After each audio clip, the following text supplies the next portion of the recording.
Just how far would you go to stay clean from drugs in sport if you were an Olympic athlete? Would you be willing to risk your life or limbs just to stay clean? Well, that was the story I heard from one Olympic champion this weekend before he or I knew of the positive tests of those two sprinters for drugs. And what it illustrates to me is that the great majority of the world's athletes are clean from drugs, do have a determination to stay clean. And this story epitomises that determination.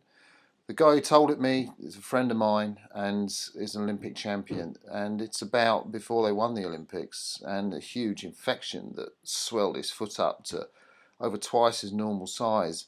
And this athlete went down to training as you do. Why let a simple little infection stop you training? But there was a club doctor who saw it then and told him, "You can't go training. This is really serious. You must go see the doctor down the end of the road." So he went down before the session to see the doctor, who quickly sent him on to the local A&E. The local A&E looked at it, said, "This is really, really serious. You must go somewhere where you've got the facilities to deal with it, a much bigger hospital."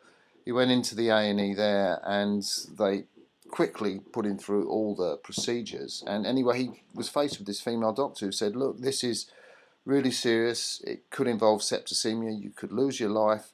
You may even lose your limb. We have to act very quickly." And she had a syringe, which was probably full of antibiotics. And she showed the syringe to this guy, and he said, "Stop, I cannot take anything. I do not know what's in that syringe." And she says, "But you're going to lose your life if we don't do something. You're going to lose a limb."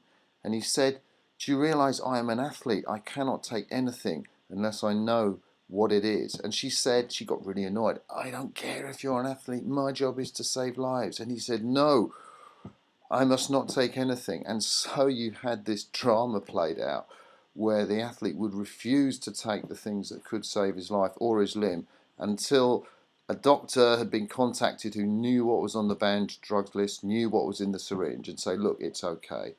The guy took the medicine, saved his leg, he trained, he won an Olympic gold medal. But to me, that really shows the determination of most of the world's athletes to stay clean from drugs.